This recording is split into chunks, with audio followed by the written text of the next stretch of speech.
Buonasera, ospite di questa nostra puntata di approfondimento sportivo a tutto campo. Sono questa sera il dottore Salvatore Bottone, che ringraziamo per la sua sempre disponibilità, e Alessandro De Caro, che ringraziamo anche lui per la sua disponibilità. Io momentaneamente sostituisco Carmelo Lentini, che per motivi familiari oggi non ha potuto essere presente. Spero di essere all'altezza. Allora, Salvatore, cosa ne pensi di questa Akragas che finalmente non perde e guadagna anche un punto? Anche un punto con una squadra. E vedo che insomma i commenti sui giornali insomma sono positivi. Ma bisogna dire che nelle ultime prestazioni della squadra sono state all'altezza. Anche col Trapani mercoledì scorso si è perso, si può dire meritatamente, un pareggio poteva starci bene.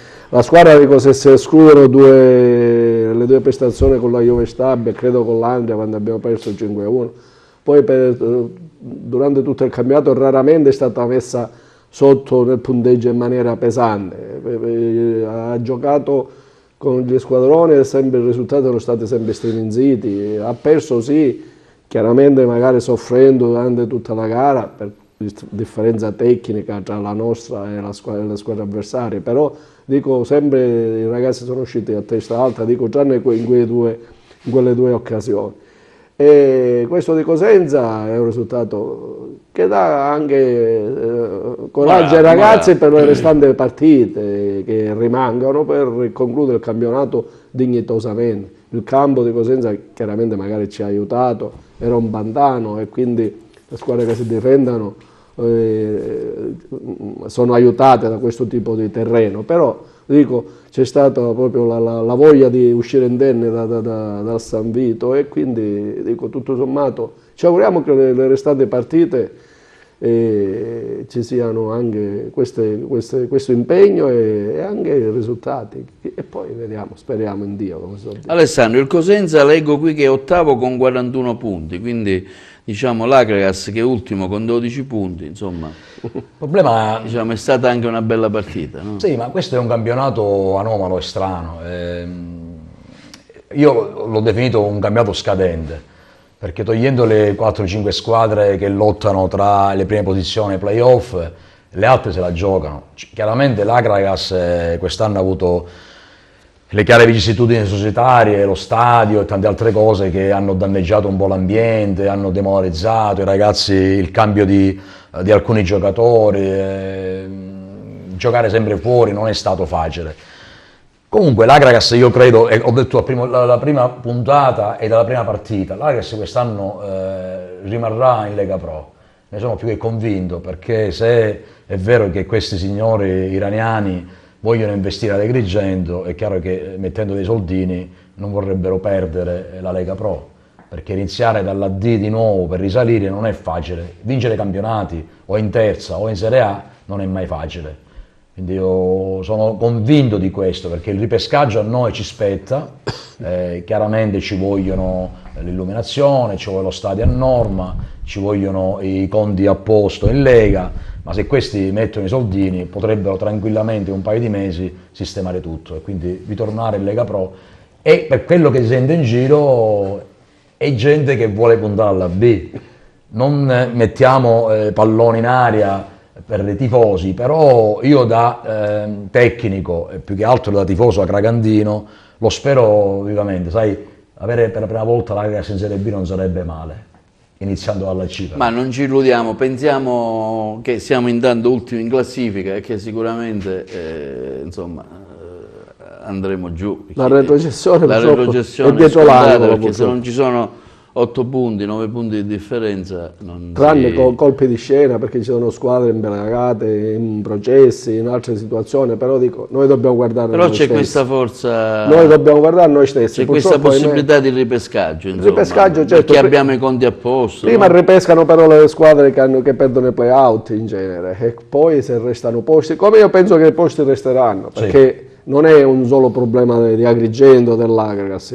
la Serie C ad ogni settimana ci sono presidenti di Lega Pro e della Serie C che lanciano gridi d'allarme da un punto di vista economico, societario, hanno difficoltà tutti a portare avanti queste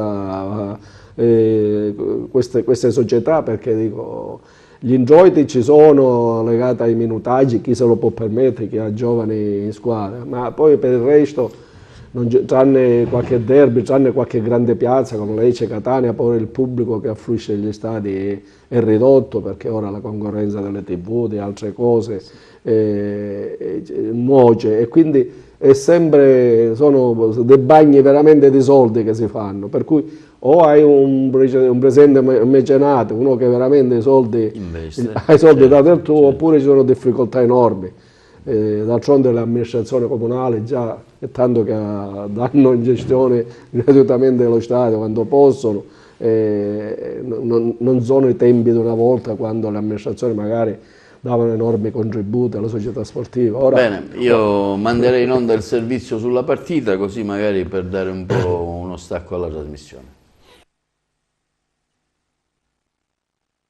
Dopo 7 sconfitte una dietro l'altra, torna a fare risultato. Un punticino certamente servirà poco o nulla ai fini della classifica, ma è segno di vitalità di un gruppo che ha ritrovato quantomeno orgoglio e voglia di reagire alle avversità della stagione, che per la verità non sono mai mancate. L'Acragas pareggia 0-0 al Marulla di Cosenza. La squadra di Criaco ha resistito agli attacchi dei padroni di casa, grazie soprattutto all'ottima prova del portiere Alessandro Vono. L'espulsione del cosentino trovato sul finire del primo tempo e il campo ai limiti della praticabilità hanno reso la vita ancora più difficile ai rossoblù, che nonostante l'inferiorità numerica hanno provato fino all'ultimo a segnare il gol della vittoria, senza però riuscirci. In sala stampa il commento dell'allenatore in seconda, Leo Criaco. Oggi abbiamo raccolto un punto, veniamo da un percorso sicuramente che avevamo fatto bene le partite precedenti. Oggi ci siamo riusciti a raccogliere questo punto. È normale che dopo la sconfitta di Castellammare un po' il gruppo fondamentalmente non è cambiato niente, non è che a livello tecnico è cambiato qualcosa. Io alla fine sono il secondo di Mister di Napoli, stiamo continuando il percorso. È normale che il gruppo dopo quella sconfitta ha reagito con orgoglio per onorare la maglia e il campionato. Diciamo che pure la settimana scorsa abbiamo fatto una partita simile, non raccogliendo punti. È normale che nella fase finale abbiamo avuto la possibilità pure di passare in vantaggio con Camarà, come ha detto lei. È da valutare che per esempio nel percorso di 3 settimane l'Acragas ha giocato più o meno sempre con gli stessi giocatori. Penso che il Cosenza ha avuto la fortuna già a fondo di cambiare tantissimi giocatori e quest'oggi di cambiarne altri. È un campionato, diciamo, che non è compromesso perché la matematica, diciamo, non dice questo. Però bisogna sempre ricordarsi che dietro una maglia c'è sempre una città e bisogna onorarla. Dietro la maglia c'è sempre una città che bisogna onorare. Sono parole importanti queste di Criaco, che devo dire, insomma, sta portando avanti la squadra con molto onore. Con infatti io dignità, nelle precedenti puntate avevo detto questo, non stiamo ripetendo quello che è avvenuto in altre società e in altri ambiti, anche magari più prestigiosi. Tra parentesi, ad l'Arezzo hanno rinviato 2 volte le gare perché la squadra non era in condizione di presentarsi e quindi dalla Lega gli hanno dato una sponda, una mano d'aiuto.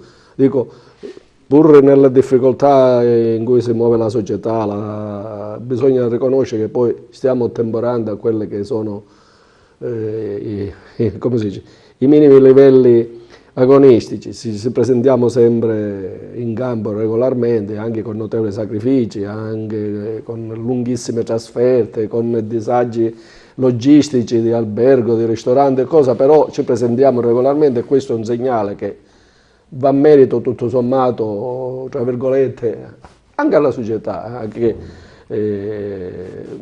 dico, nonostante tutto, con le difficoltà enormi che ci sono state, riesce a tenere testa a questi impegni, perché dico, la società avrà delle colpe di altro genere, però da questo punto di vista almeno non ci sta facendo perdere la faccia. Come vedi questo impegno anche della società con mille io, difficoltà in attesa di questi iraniani che sono venuti, però non sappiamo che esito avranno. Non so se voi avete devo fare un plauso, notizia magari più di prima mano su questo nuovo gruppo iraniano. Certo, io voglio fare un plauso a questo allenatore che è subentrato di Napoli.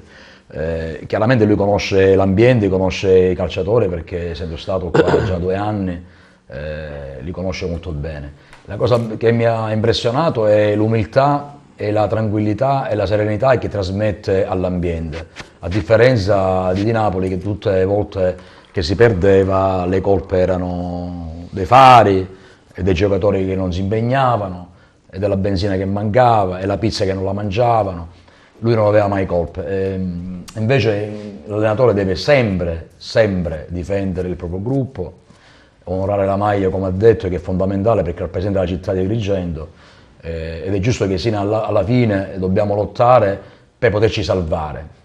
Chiaramente siamo molto distanti per ottenere i play-out, però sai, alla fine se tu ti fai i conti, riesci a fare bene, anche la Lega capisce che questa società non sta mandando i ragazzini oppure non allo vanno sbaraglio, insomma. ma non solo, non vanno al campo e quindi onorano la maglia, onorano anche il campionato. Quindi la Lega terrà conto di questa situazione, che alla fine poi del ripescaggio potrebbe essere qualcosa in più che potrebbe permetterci di entrare a far parte di questi ripescati. Come C'è diceva Alessandro, stata infatti, anche la possibilità un attimo di sfiorare il gol con Camarà. sì, l'ultima occasione della gara è stata proprio Anche questo, dico, quel pallonetto è un di Camarà che segnale magari ci poteva regalare in maniera clamorosa, come è avvenuto qualche anno fa a Catania, all'ultimo istante. Bravo.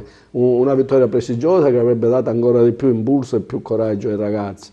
Per ricollegarmi all'Alessandro è proprio questo, la squadra si sta onorando, diciamo, la maglia, la città, e i ragazzi sono lodevoli da questo punto di vista nonostante le mille difficoltà. Speriamo che le cose poi si aggiustino e chissà, dico, a fine campionato poi c'è un campionato agonistico, c'è tecnico e poi alla fine poi tra penalizzazioni, mancata iscrizione, poi si ridisegnano nuove classifiche, nuove realtà e nuove cose. Se noi abbiamo questa società solida e la Lega stavolta ci premia perché non abbiamo falsato il campionato, potevamo mandare a Beretti, come diceva Alessandro, potevamo mandare i ragazzini falsando la parte finale del campionato, ricordando che ancora dobbiamo incontrare anche il Catania. Bravo. Col Catania potevamo schierare i ragazzini, invece sono sicuro che i ragazzi, pur essendo un derby, si impegneranno, chissà, calcio. Col Trapani 1-0 abbiamo perso, a Lecce abbiamo pareggiato, col Catania potremmo anche pareggiare. Ci hanno anche annullato un gol. Con un gol regolare, almeno per noi, considerati i rigori spesso falsi che ci hanno dato contro, dico, tutto sommato poteva starci anche quel gol.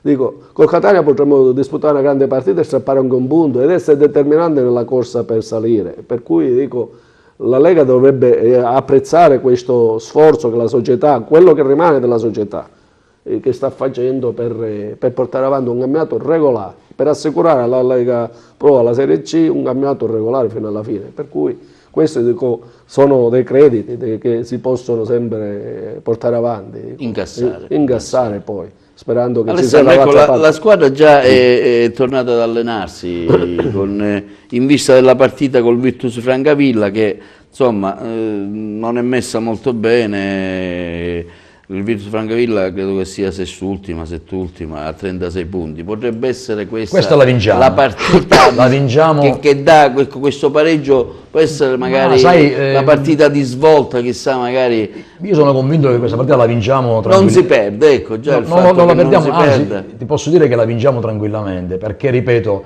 si è creato di nuovo quell'ambiente. Quando io sono venuto qua l'ultima volta, c'era anche Totò in trasmissione, dicevo che bisognava dare una scossa, dice, ma ormai c'è l'allenatore, ma scusa, ha perso 78 partite, 140 partite, cioè tu devi dare una scossa alla squadra, perché il giocatore che entra in uno spogliatoio con un allenatore che ormai è dimesso, non ha più quella tensione giusta agonistica. Quindi tu parli delle dimissioni di... Sì, il fatto che lui doveva dimettersi, non si è dimesso, è stato esonerato, giustamente Alessia ha preso la decisione. Adesso, d'altronde dopo tutte quelle sconfitte ma era doveroso, non aveva più il polso della squadra in mano, ma anche se, ripeto, la squadra era con lui, però non c'erano più quella cosa che ti fa scattare la scintilla per vincere le partite, per avere quell'agonismo giusto, ci vuole ogni tanto. Potevano prendere chiunque, prendevano Totò Bottone, che è un ex calciatore bravissimo ma non allenatore, potevano prendere Fongio Pertuoso.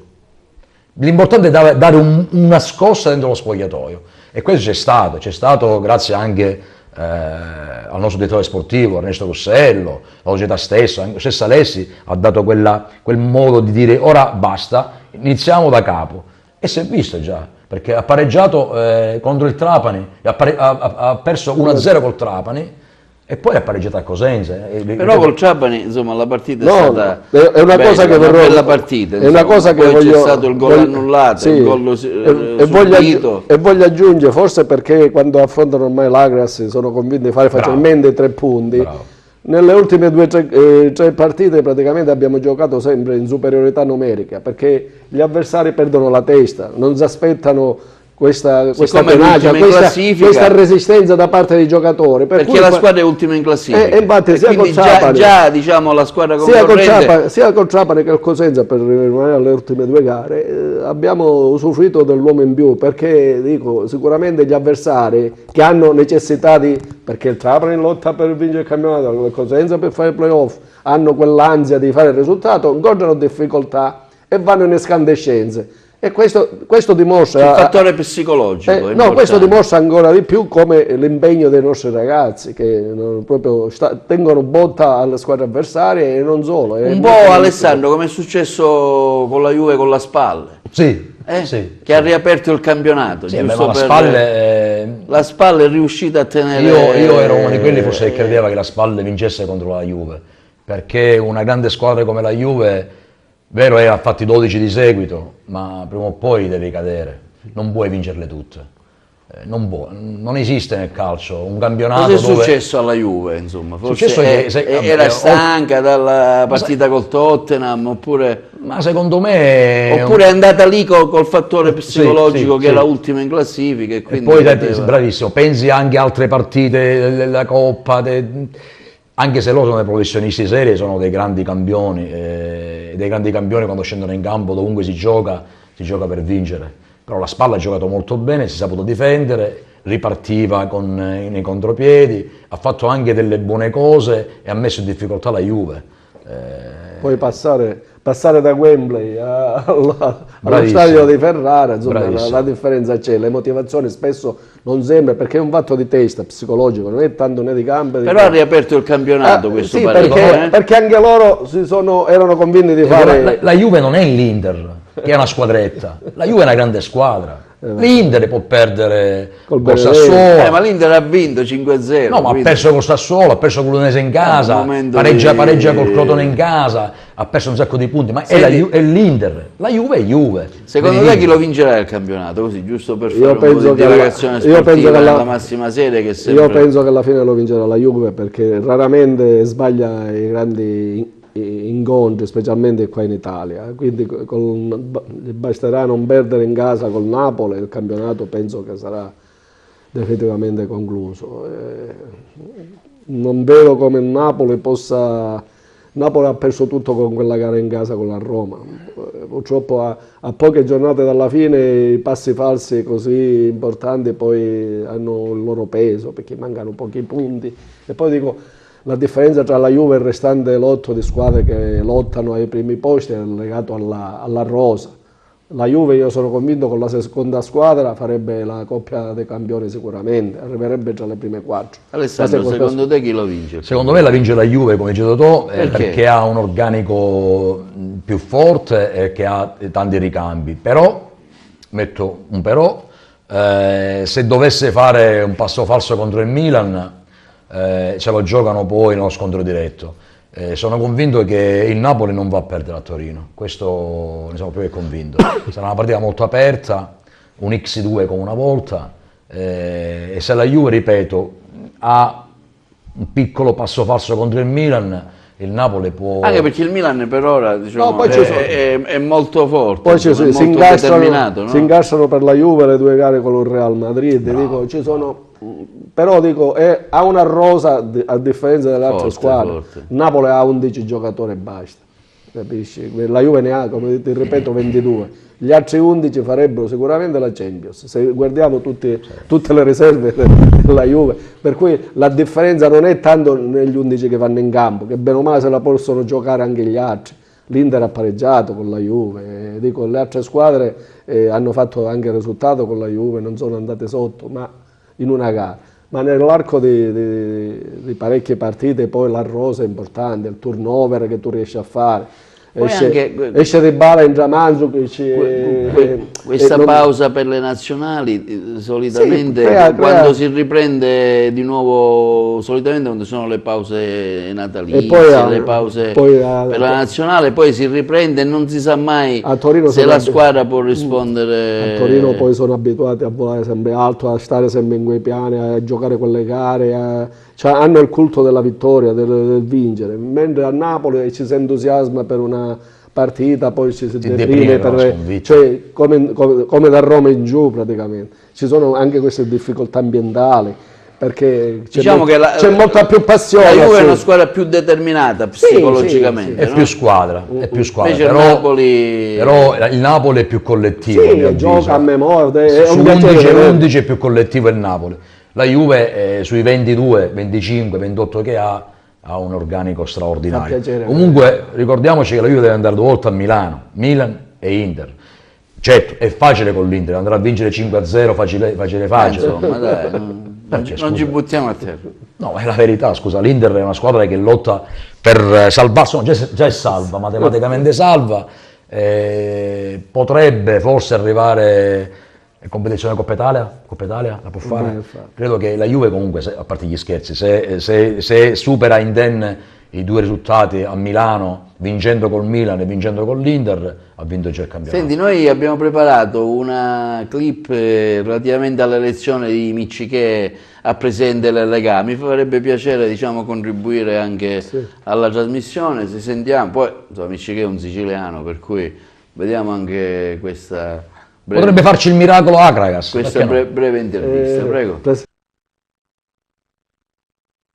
Obiettivi quantitativi e qualitativi. Obiettivi quantitativi perché certamente poi tutti gli azionisti delle 20 società sono soggetti economici il cui obiettivo è quello di aumentare i profitti, fare maggiori ricavi, e quindi tutto questo vorrà dire, insieme alla Federazione Italiana Gioco Calcio, al CONI e a tutti, trovare le soluzioni migliori per sviluppare e per valorizzare al meglio il calcio italiano, e obiettivi qualitativi che sono quello che ho detto all'inizio. Il calcio è qualcosa che racchiude tutta la società civile italiana, e un'altra cosa che ho detto ieri, quando io dico che il calcio italiano è il miglior calcio al mondo, il campionato, le coppe sono i migliori al mondo, io so bene che ci sono grandissimi campioni in Spagna, che ci sono grandissime squadre in Gran Bretagna, che ci sono grandissime squadre in Germania, ma quello che abbiamo noi è qualcosa di unico,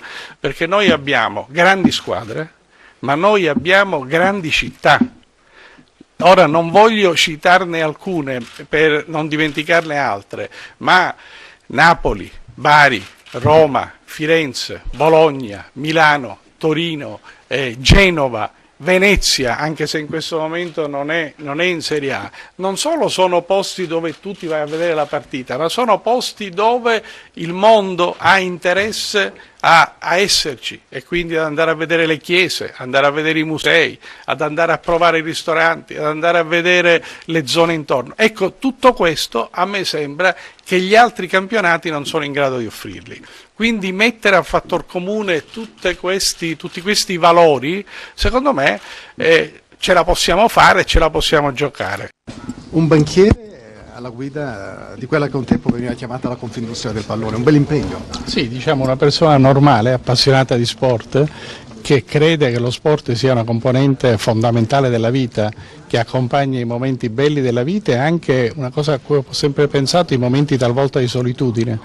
La notte uno può vedere sport d'estate, d'inverno, in qualunque stagione. Sono ovviamente contentissimo, sono orgoglioso. 20 giorni fa, come ho detto prima, non avrei mai immaginato di potermi occupare di sport e di una delle componenti più importanti dello sport in Europa, almeno, che è il calcio. Da solo non si riesce mai a fare niente, quindi certamente l'aiuto della federazione, l'aiuto del CONI e soprattutto il consiglio che verrà nominato riuscirà a creare, secondo me, delle condizioni normali, dove la corporate governance, come si dice di solito nelle aziende industriali, quotate o non quotate, aiuterà a raggiungere gli obiettivi. Cioè, nei consigli di amministrazione nei quali ho lavorato io, raramente si vota, perché si trova l'accordo ragionando, parlando, individuando i temi, spiegando le ragioni di tutte le problematicità, e quindi io sono molto confidente. Il primo impatto che ho avuto con i 20 presidenti è stato altrettanto positivo. Il suo rapporto con il mondo del calcio? Il mio rapporto, qualcuno di voi ha scritto che sono stato un buon mediano, obiettivamente mi viene un po' da sorridere, e penso soprattutto a quelli che giocavano con me che diranno ma chissà che ha detto. Sono stato un iper dilettante da ragazzo, che però mi divertivo quando il pallone era bello pesante, quando pigliavi un colpo di testa, soprattutto quando piovevo, c'era fango, rimanevi tramortito per 5 minuti. Ho giocato tanto a tennis, ho nuotato, venendo da un'area geografica dove il mare non mancava. Palermitano, ricordiamo, palermitano di nascita ma milanese d'adozione. Palermitano di nascita, vivo a Milano e lavoro a Milano da oltre 30 anni.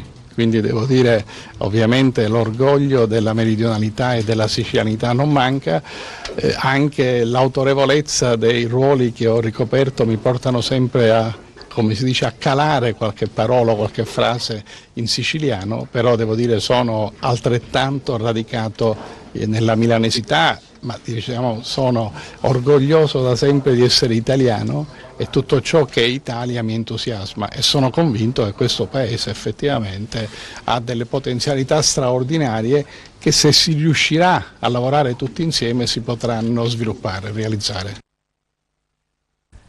Bene, abbiamo voluto sentire un po' questa intervista di Miccichè, eletto all'unanimità presidente della Lega Calcio di Serie A.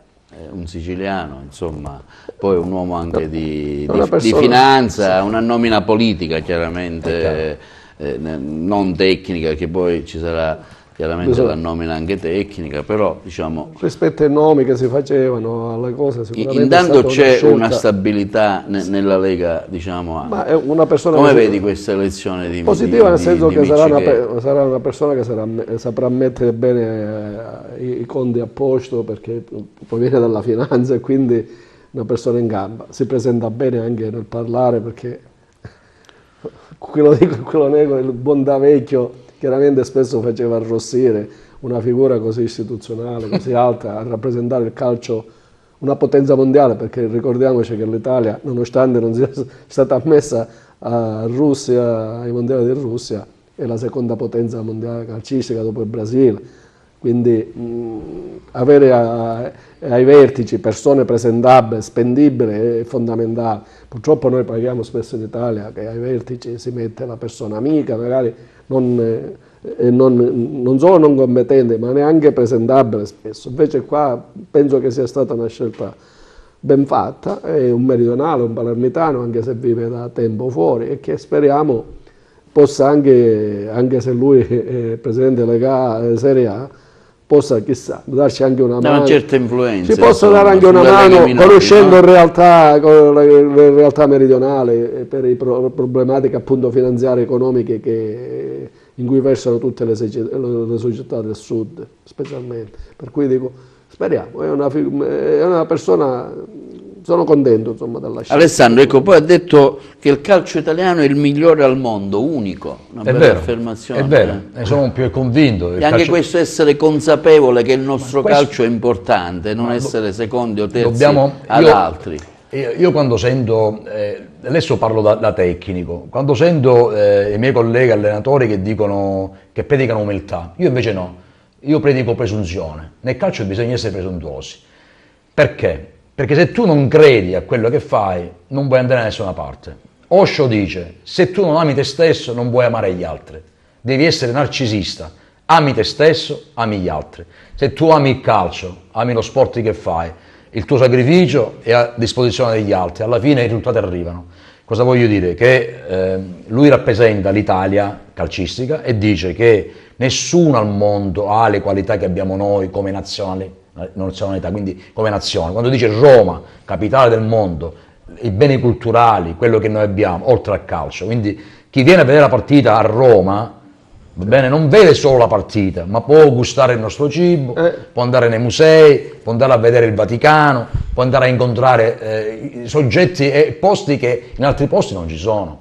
Io a noi dico sempre una cosa, io sono orgoglioso di avere un presidente di Lega che è siciliano di origine, anche se da 30 anni a Milano. A noi manca solo un papa, manca solo una figura di papa, Sì, certo. e poi siciliani siamo ovunque.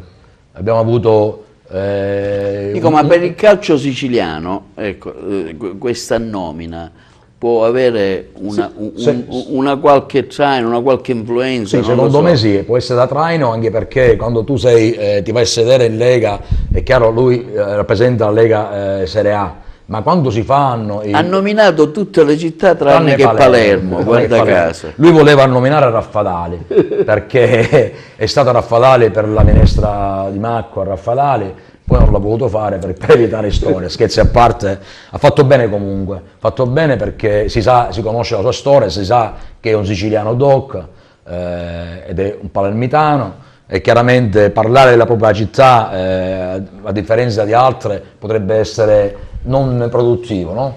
Io sono contento di questa sua... Ecco, però ha puntato, si vede che insomma sì, ha anche una visione un po' più grande, puntava sul traino turistico, certo, del calcio. Nella nostra... uno dice, a chi si va a vedere una partita può andare a vedere nella nostra modestia della i beni culturali, può andare al ristorante, conoscere le bellezze gastronomiche del posto. Insomma, si attiva un circuito chiaramente perché è importante essere turistico notevole, no? Al di là del richiamo che naturalmente, diciamo, il parco archeologico non ha bisogno della squadra di calcio per far affluire i turisti ad Agrigento, però serve anche questo. Cioè, quando uno di Lecce, della bella Lecce barocca, viene ad Agrigento, oltre alla gara può ammirare la valle. Quando noi andiamo e così, a Lecce, così come andiamo a Siracusa, ci sono posti anche in questa Serie C bellissimi, diciamo, di città. Ecco, ed è importante quello che diceva, proprio legare l'aspetto turistico all'aspetto sportivo e viceversa. E questo è una valvola, e noi lo sappiamo perché la gente spesso dice, vabbè, Agrigento ci vado perché è una bella città, magari vedo i tempi e poi magari la moglie lo lascia al parco, si vede la partita e poi alla fine magari se fare dei pacchetti, coinvolgere le famiglie, l'albergo, un ristorante. Ma forse da noi questo aspetto è poco, forse ancora, è più al nord, ma da noi al sud ancora no, questo aspetto è poco... Dico, ma va valorizzato e va sfruttato. È sottovalutato, secondo me. Ma dico, e anche nelle more che probabilmente ci sarà una rimodulazione di tutti i campionati, a partire dalla Serie A, si parla spesso di ridurla a 18 squadre, una B diversa e una C diversa, per cui è importante anche avere una persona equilibrata che possa questo mix di classifiche e di regolamenti, di tabelle di squadre, quante squadre. Senti, tornando all'Agragas, ecco, mi viene in mente di farvi una domanda: perché non si è chiusa la trattativa con Totò Vullo? Credo che Totò sembrava là per là quasi.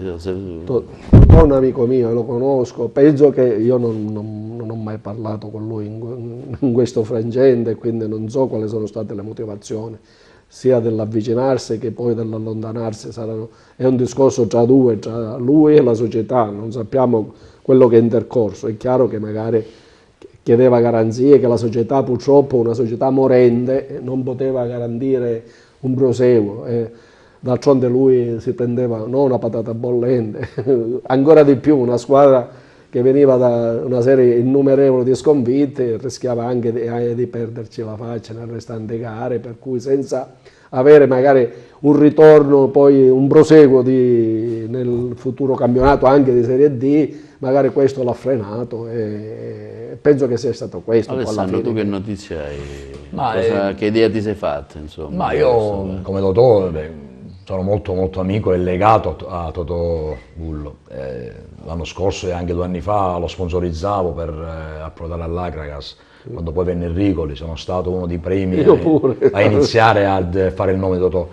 Chiaramente è un uomo di spessore, un grande uomo, un ex calciatore che ha fatto la Serie A, la Nazionale e compagnia, è stato nelle migliori piazze d'Italia ed è un grande allenatore, perché se consideriamo i risultati che ha avuto in Lega Pro l'Avellino in B l'ha portato lui, il salvataggio del Campobasso l'anno scorso, un anno e mezzo fa, era ormai retrocessa e l'ha salvata, ha grande qualità. È chiaro che, come dice Totò Bottone, qua probabilmente non ha avuto le garanzie necessarie per poter continuare il prossimo anno, perché se tu vieni per traghettare una squadra che ormai è allo sbando e poi magari non ti salvi, non viene ripescata per poi manco fare la Serie D, a questo punto cosa venga a fare?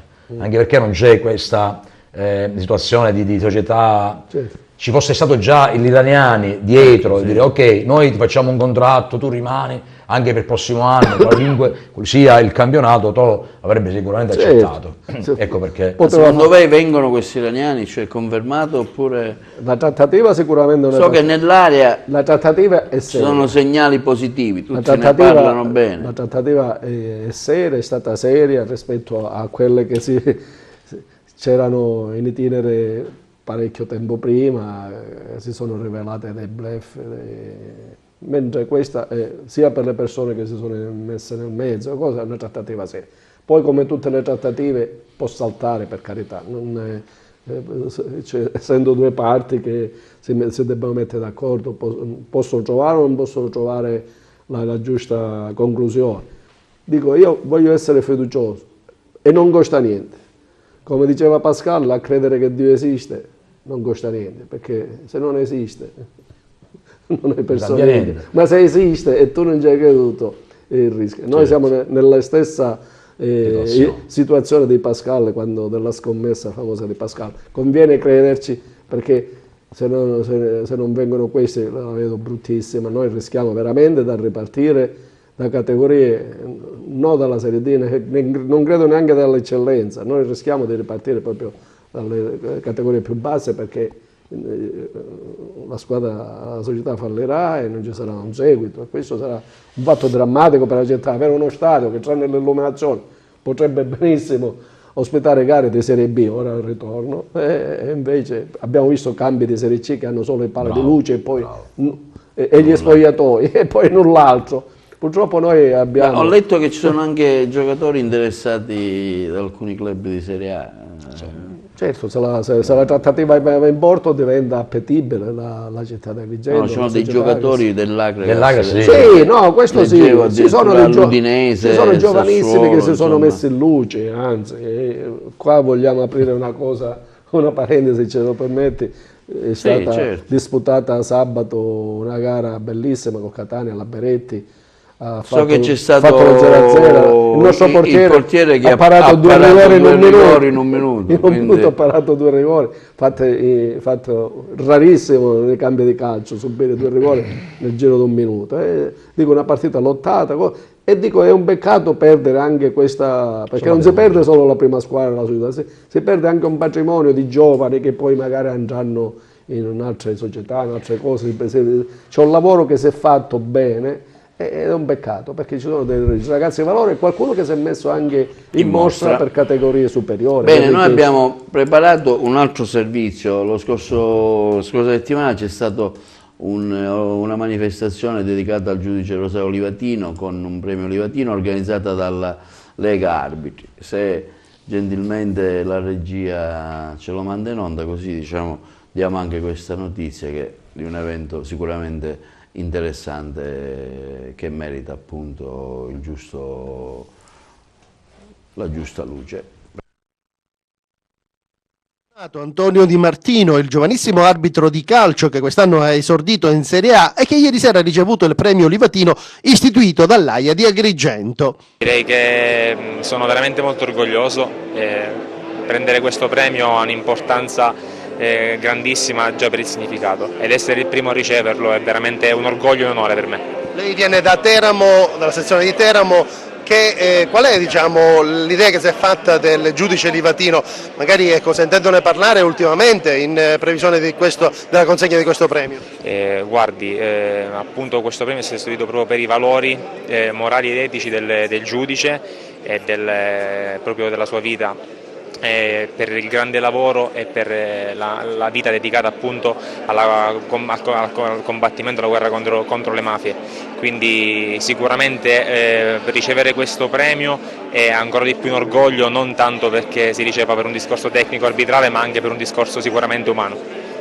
A consegnare il riconoscimento è stato il presidente nazionale dell'AIA, Marcello Nicchi, giunto a Canicattì al Teatro Sociale, dove si è svolta la manifestazione con tutto il gotha del mondo arbitrale. Siamo onorati di essere qui a ricordare una persona importante che purtroppo è stata vittima diciamo della mancanza di cultura, perché ci sarebbe da dire tante cose su questo avvenimento. Noi siamo onorati perché il premio in memoria del giudice Livatino viene assegnato ad un giovane arbitro che si sta facendo onore e che rappresenta, come tutti gli arbitri, un portatore di regole, di cultura nel paese, in un paese che ne ha fortemente bisogno. La simbologia è quello arbitro-giudice. Giudice di gara, giudice in tribunale. Quando si è chiamati a dirigere una partita è un impegno forte, così come è un impegno quello del giudice, del magistrato nel dover decidere la vita degli altri. Sì, questo è ovvio, fa parte del nostro protocollo, del nostro modo di operare, però la cosa più importante credo che sia che i ragazzi che la domenica si trasformano in giudici dello sport sono ragazzi anche che sono importanti per mandare messaggi importanti ai giovani, a tutti quelli che vogliono bene, ripeto, alla legalità, alla cultura e al riconoscimento delle regole. E di conseguenza questi ragazzi, una volta che scendono in campo, non sono solo garanti del fatto che si giochi correttamente una partita di calcio, ma poi diventano giudici nella vita, diventano, si spera, buoni se non ottimi padri di famiglia e madri di famiglia, perché noi abbiamo anche 1800 donne con noi, e questa è la cosa più importante, vale a dire che oggi l'arbitrare non è più la cosa predominante, oggi arbitrare sta diventando per un arbitro addirittura secondario, la prima cosa è quella di crescere sano in un ambiente sano. All'iniziativa ha partecipato anche il presidente regionale degli arbitri, Antonio Cavarretta. Un esempio importante per tutta la classe arbitrale perché è stata una persona che anche nel suo ambito lavorativo da giudice, da procuratore, è stato arbitro all'interno dei tribunali e nella vita, facendo rispettare la giustizia, la lealtà e la trasparenza, come noi in effetti in campo cerchiamo di far rispettare le regole. Una persona che è importante, che ci deve far pensare che lui ha messo a disposizione la sua vita per tutelare i cittadini o tutto l'ambiente. Estremamente soddisfatto il presidente degli arbitri agrigentini, Gero Drago. Sì, il premio prende vita, sono tutti presenti, sia le autorità istituzionali, di Stato, militari, religiose, sia quelle dell'AIA, e possiamo dire che il premio è entrato veramente nel vivo. Noi ce l'abbiamo messa tutto, considerato che è stato organizzato da gente che nella vita fa altro, facciamo anche gli arbitri, e ci siamo divertiti e appassionati nel organizzare questa manifestazione, augurandoci che sia veramente solo la prima di una lunga serie, perché il nostro territorio ha bisogno di messaggi positivi come questi. Noi oggi vogliamo gridare veramente al territorio, non solo locale, che senza i valori che impersonificava il giudice Livatino non ci può essere futuro, e la scelta appunto di un giovane arbitro come ambasciatore di questi valori per noi è molto importante, quindi sono certo che comunque vada è già un successo. Presidente, il mondo del calcio ingloba quella che è l'associazione degli arbitri e l'esempio che questa sera viene dato con la premiazione del giovane arbitro è quello di giudice giusto. Sì, questo parallelismo che ha fatto la sezione di Agrigento, a cui va il ringraziamento per l'organizzazione ma anche il merito per come l'ha organizzata, è importante. C'è un parallelismo tra sport e legalità, e avere scelto come simbolo di questo il giudice Livatino. Il giudice Livatino diceva che non bastava, come dire, avere la coscienza a posto, ma bisognava poi apparire, esserlo all'esterno, essere giusti, come dire, essere anche coerenti. Allora questo modo di pensare Livatino, addirittura lui diceva, poi si spingeva oltre perché lui era un credente, e diceva che io che sono un credente, il giudice nella decisione, ed essendo un giudice anche credente, si mette in rapporto con Dio. Ecco, la grandezza di Livatino sta nell'essere stato una persona normale, rispettosa dei principi, rispettosa delle regole, e coerente con i comportamenti. Questo è estremamente importante. Io penso che il calcio, attraverso il calcio, questi messaggi, questi valori si possono trasmettere, e noi che siamo i dirigenti abbiamo il dovere di farlo.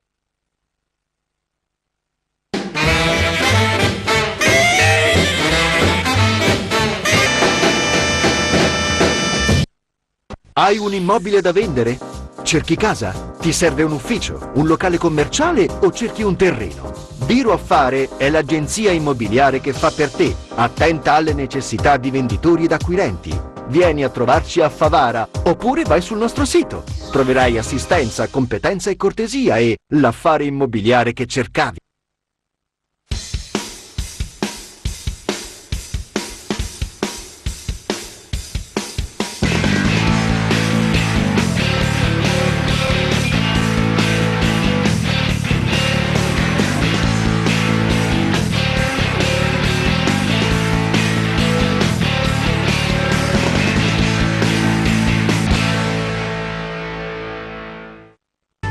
Per la tua pubblicità su TVA chiama il numero 337 96 55 60. Bene, riprendiamo questa seconda parte della nostra trasmissione. Abbiamo voluto informarvi per questo evento che c'è stato a Canicattì, un evento sicuramente importante, anche lodevole, organizzato da Gero Drago, che ha visto anche la presenza del Presidente nazionale della Lega e di tante autorità del settore sportivo. Ecco, una bella manifestazione. Paragonavo un po' la figura del giudice Livatino all'arbitro che è il giudice di campo, insomma. Sì. Giudicare è sempre difficile, noi tifosi, noi sportivi spesso ce l'abbiamo con gli arbitri in questo caso, oppure nella vita di tutti i giorni, nella vita civile, con i giudici, perché sai, accettare sempre le decisioni. E io penso che già il giudice di per sé viva un dramma personale nella decisione di condannare una persona, no? Quindi matura dentro di sé. E figuriamoci gli arbitri che sono costretti a decidere nella frazione di pochissimi secondi. Ora c'è l'aiuto a livello di Serie A, della VAR, ma anche lì abbiamo visto che la tecnologia è una cosa, ma l'interpretazione dell'uomo è diversa. Purtroppo non sempre chi è dietro l'apparecchio tecnologico riesce a essere bravo a leggere bene. È come uno che fa un attacchi, ma se il radiologo non è bravo, uno fa belle foto ma non riesce a vedere niente. Non riesce a capire. Quindi chi condanna la VAR non ha capito che sono due cose diverse. La VAR non sbaglia, quelle sono le immagini, il problema è della lettura. Se ci sono arbitri capaci, ma purtroppo molti di questi per loro è una novità. L'interpretazione. Per loro è una novità, poi c'è quell'ansia, il pubblico che pressa, che rumoreggia, cercare di risolvere tutto nell'arco di... Questo per quanto riguarda la VAR. Figuriamoci durante nei campionati minori dove l'arbitro deve prendere una decisione immediata. Ora, se vogliamo fare poi la dietrologia degli arbitri venduti, tipi di sportivi è un discorso, però dico, è un mestiere difficile. Giudicare è sempre Come difficile. valuti questa iniziativa? Bellissima, Diciamo, bellissima. importante, che ha visto insomma questo premio? No, è molto emozionante perché parlare di Livatino non è facile per nessuno. Livatino è stato un personaggio straordinario della nostra terra, è un compaesano, il giudice ragazzino, ucciso dalla mafia settembre del 90. Io quel giorno l'ho vissuto come un dramma. 21 settembre. E non solo io. No, perché io ho saputo la notizia pochissimi secondi dopo che è successo, perché è una cosa molto molto triste. È stato molto bello questa cosa, e paragonare il giudice all'arbitro, anche se la figura di Livatino è una figura adesso santa, perché sta entrando in una fase di beatificazione molto bella, perché poi a Canicattì, lui era della città di Canicattì e Agrigento, e c'erano poi rappresentanti della Lega italiana arbitri, NIC, c'erano personaggi importanti dello sport siciliano, e questo fa onore alla provincia di Agrigento e a tutto quello una che bella idea circonda. comunque. Una bella idea. E questo va fatto. Questo premio Ma ci sono tante andato altre a un cose- arbitro di Serie A, Di Martino. Tante altre cose da ricordiamo. fare. Io per esempio che lavoro con i giovani mi accorgo che è latitante la Lega nei confronti dei giovani, molto latitante. In che senso? Nel senso che è presente solo nelle iscrizioni, nel racimolare il denaro delle società, poi il resto è latitante. Non si occupano per esempio del fatto dei cambi, se i cambi sono omologati, se non sono omologati, se sono buoni, se non sono Quindi buoni. dici dovrebbero avere un indirizzo maggiore un controllo maggiore verso controllo. le strutture pubbliche. Maggiore controllo, non basta io società mandare la documentazione che il campo è agibile. Da parte di chi? Ci sono tante situazioni che e poi alla fine succedono drammi, ci sono cose assurde. Io ho visto campi dove a 1 metro dalla linea di fallo laterale ci sono i muretti oppure sporgono i rubinetti dell'acqua, no? Basta un nulla per farsi male seriamente, questo è uno dei tanti. Non parliamo degli spogliatoi oppure le aree che dovrebbero dare spazio al pubblico, con cancellate arrugginite, portoni dismessi. Non guardiamo solo il rettangolo, quello dove i ragazzi giocano, ma la struttura in sé Quindi un per sé. maggiore controllo, Maggiore insomma, si controllo. partiva sulla sicurezza Va di alcune, fatto. alcune strutture che sono insomma, molto fatiscenti. Purtroppo No? l'impiantistica non Non è il non nostro sono i fiore vertici, all'occhiello. noi parliamo dell'Essereto. Senti, volevo farvi una domanda. Ci può essere una sudditanza psicologica verso, mi riferisco così di nuovo all'Agragas, verso le squadre da parte degli arbitri che sono ultime in classifica, quando c'è per esempio un incontro ad alto livello, no? Una prima, una seconda in classifica e un'ultima in classifica. Poco Ecco, fa. per esempio quando domenica scorsa, mercoledì abbiamo giocato col Trapani, ho letto diversi commenti che ci hanno annullato il gol, che il gol c'era. Ecco, ci può essere questa sudditanza, dico, mi riferisco all'Agragas che è ultima, ma mi posso riferire anche alla Juventus, col Crotone, con la Spagna, insomma, un po' in tutte le serie. Allora, no? c'è in tutte le categorie, dalla terza categoria arrivare in Serie A e per finire poi alla Coppa dei Campioni. Io non sono più che convinto, è inutile che gli arbitri dicono no, ma noi siamo imparziali, non esiste proprio, perché tanto gli arbitri sono uomini, carne e ossa, hanno il sangue, un cuore, un cervello, probabilmente sono anche tifosi di qualche squadra, probabilmente. Vabbè, certo, Non credo che normale. questi non hanno una passione per una squadra della propria città oppure simpatizzanti di un'altra società. È chiaro che fanno un mestiere molto difficile, non è facile, come diceva Totò, che in pochissimi secondi dare giudizio non è facile. E sbagliare è umano, perseverare è diabolico. Ci sono arbitri in queste categorie dove nei dilettanti in particolar modo, ma anche in Lega Pro, dove c'è il Trapani che gioca con l'Agragas ormai è una squadra retrocessa, senza società, senza stadio, senza pubblico, l'arbitro è tranquillo e Addirittura 2 sereno. partite fa c'è stato un tocco di mano da parte di un giocatore e che forse insomma c'era anche il rigore per l'Agragas, invece Diventa non ce l'hanno facile, dato, invece poi subito dopo, diventa facile ora per- non ricordo qual era la partita. Il problema dell'Agragas, come lui accennava, è legato al fatto che qualsiasi squadra che deve affrontare l'Agragas, se giocano in casa, perché giocano in casa e affrontano l'ultima. Se vanno a Siracusa e ci affrontano fuori casa, è chiaro che sanno che siamo ultimi e giochiamo senza pubblico a Siracusa. Bravo. Così come lo sanno le squadre avversarie, lo sa anche l'arbitro che si reca e arbitra in un contesto di tranquillità, di serenità.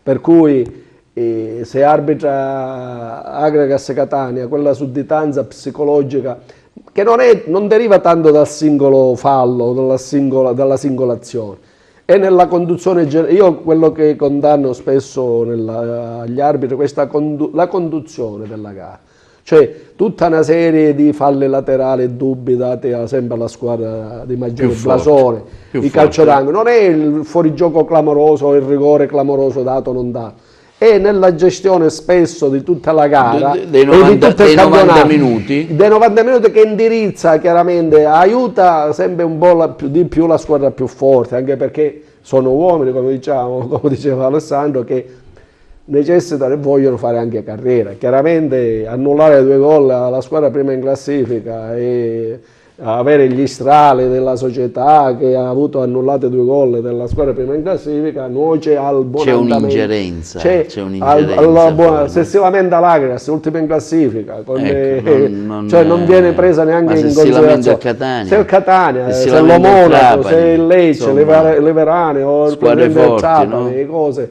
si lamentano perché per una serie di arbitraggi e cose. Il peso specifico purtroppo è importante, certo, a qualsiasi livello, in qualsiasi cosa della vita, attività della vita è importante. Ma poi a livello geografico, dove ci troviamo noi? Non abbiamo aeroporto. L'arbitro che viene da Perugia, che viene da Firenze, deve scendere a Palermo o a Catania, per poi essere preso da Catania o da Palermo e venire da Agrigento. Da Lega. Cioè, io vedo anche questo, perché se dietro c'è una società ricca, potente, politicamente potente, cioè che ha i propri uomini nelle federazioni, influenze moltissimo, certo, perché dovunque vai, ecco, tu hai detto poco fa, giochi contro il Catania, giochi contro altre squadre e non c'è società, nessuno può dire ma che sta facendo? Nessuno, perché in quest'anno non c'è stato nessuno, non c'è nessuno. Alessandro, l'influenza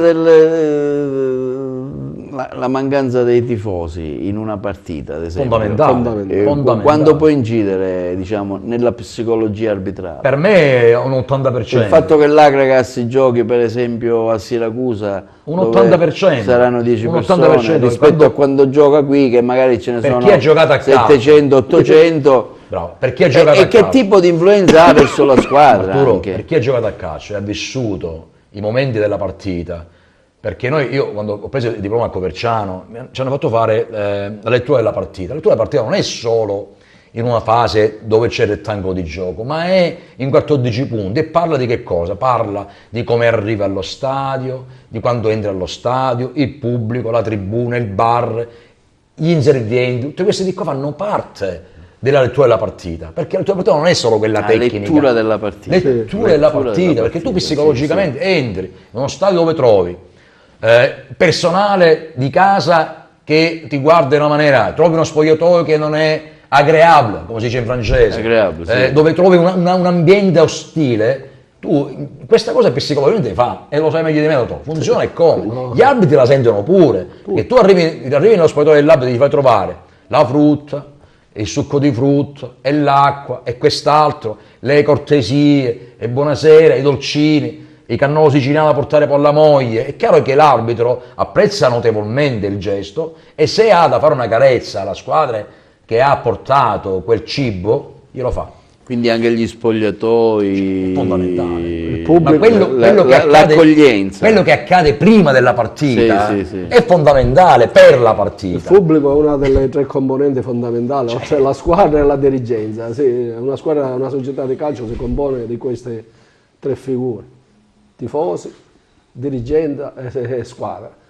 Quando ti viene a mancare quello per cui poi c'è la ragione di vivere di una società di calcio, è quello di dare risposta al pubblico, alla città. Quando il pubblico non c'è, è chiaro che le gare, tutte quelle che si sono disputate là a Siracusa sono state delle gare amichevoli. Bravissimo. E chiaramente la squadra più forte tecnicamente in un contesto di silenzi, di cose, prevale sempre, perché si tratta, cioè non c'è quello che diceva Alessandro, la pressione psicologica, il tifoso, la cosa che può indurre magari l'arbitro qualche volta a non fischiarti contro il rigore e a dartelo magari a pensarci 2 volte, capisci, ecco, in un momento dubbio magari te lo do a favore. E io siamo sicuramente, pensiamo la stessa cosa, se noi avessimo giocato all'Esseneta avremmo sicuramente almeno senza non saremmo combinati così male, i play-out almeno 15 punti in più sicuri. Non discuteremo di play-out, assolutamente no. I play-out sarebbe già una cosa acquisita, lotteremo per salvarci magari direttamente, perché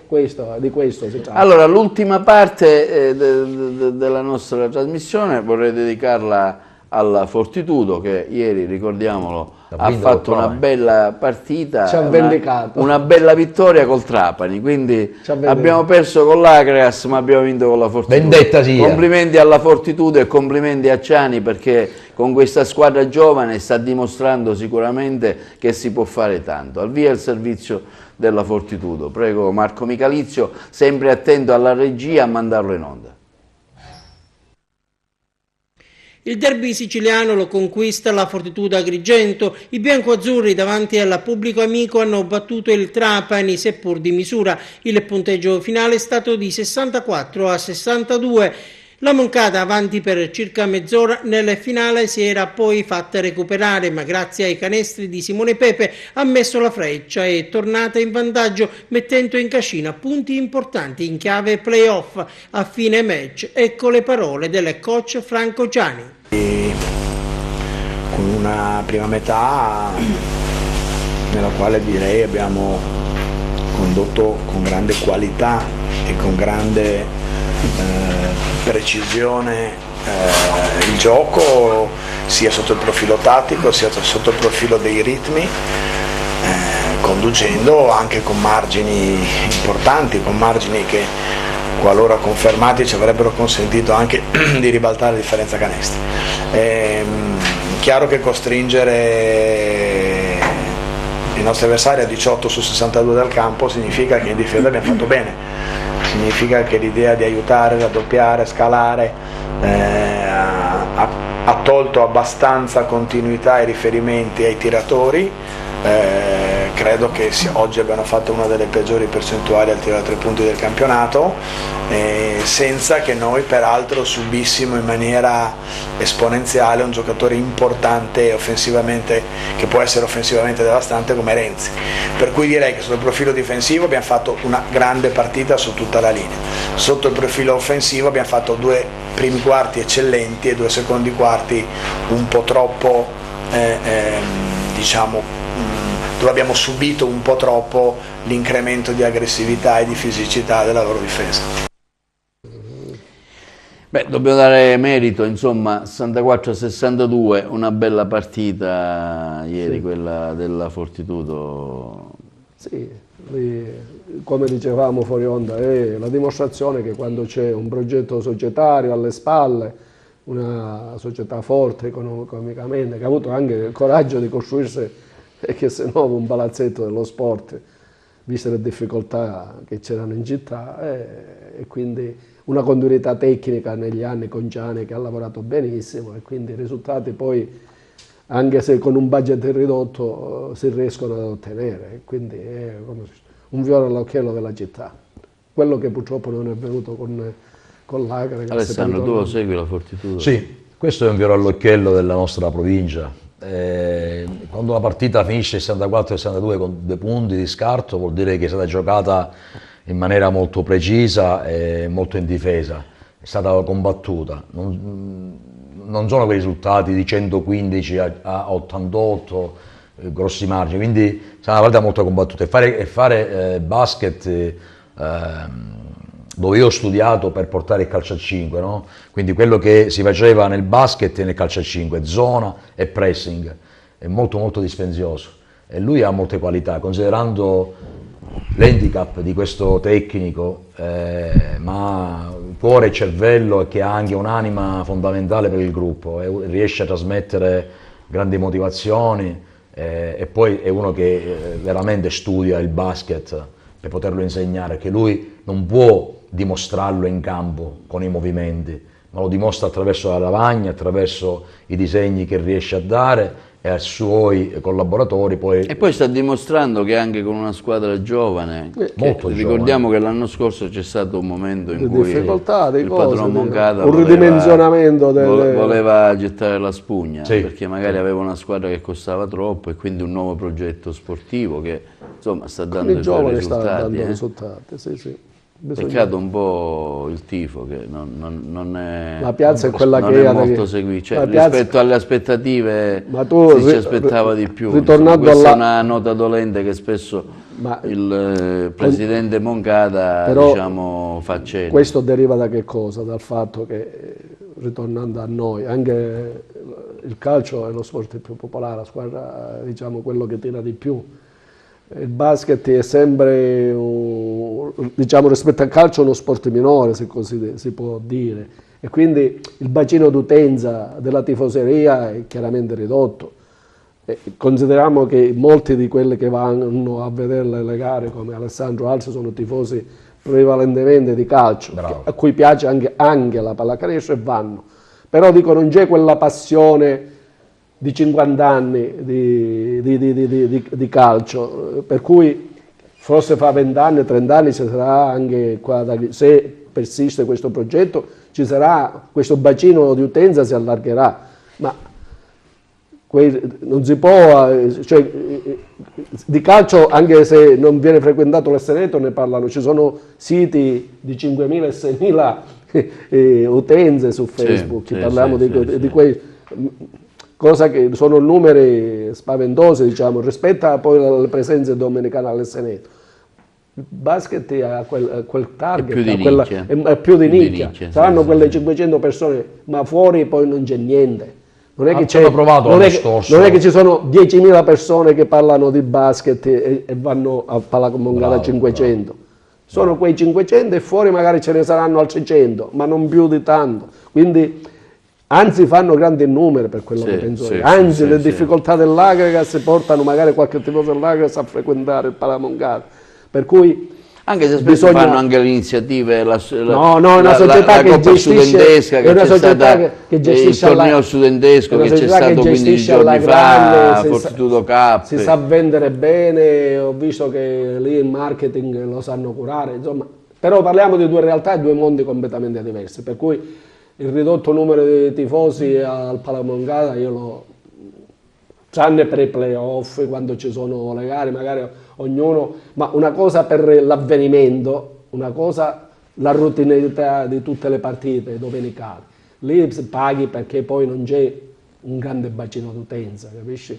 Senti, giusto che ci stiamo avviando alla conclusione, diamo un'occhiata alla situazione della classifica. C'è il Lecce con 64 punti che è in testa, seguito dal Trapani con 60 e dal Catania con 60. Quindi vediamo che sia il Catania che a Trapani, insomma, ce la stanno mettendo tutta per cercare di arrivare a questa famosa Serie B. Addirittura ho letto una intervista di Lucarelli che è convinto che, tra l'altro vorrei dire che il Catania ha vinto con la Paganese addirittura 6-0, mentre il Trapani ha vinto 1-0 con fuori casa col Rende. Quindi diciamo, come vedete voi, giusto per arrivare alla conclusione di questa nostra puntata. Sembrava che Lecce già avesse vinto il campionato, se non perdeva a Caserta. Invece il Lecce ha perso con la Casertana. Il Lecce sta frenando, ha ancora quei punti di vantaggio. Io sono convinto che il meglio si esprime sempre nelle ultime 5-6 partite. Bisogna vedere se il Lecce si ripiglia immediatamente, perché ormai mancano poche gare, quindi se il distacco ci sono ancora alcuni punti da poter gestire. Però se questo trend continua, nulla vieta che il Catania o il Trapani possano alla fine sul filo di lana superare il Lecce. Anche perché i playoff sono molto difficili. Vincerli e poi andare una combinazione pazzesca. Proprio. Quando dicevi poco fa, vincere campionati anche in terza categoria è difficile, specialmente nei campionati quando vince e sale una sola squadra. Dalla Serie B ne salgono in 3, è già diverso. Tu puoi investire, puoi fare perché c'è playoff e cose, ma quando ci sono campionati, la Serie D, andare in Serie C è difficile, perché se noi precipitiamo come sembrerebbe in Serie D, il prossimo anno giocheremo tra i piedi il Messina, la Vibonese, Cerina, Ligea Virtus, la Cireale. Mi fermerei magari a Messina e Vibonese, se una delle due. Gela, San Cataldo. Sì, magari queste non avranno grandi ambizioni, non hanno grandi progetti economici, ma trovare un Messina che magari quell'anno vuole emergere, vuole ritornare in Serie C, magari incontra una grande piazza, una grande società, con i soldi, con un passato.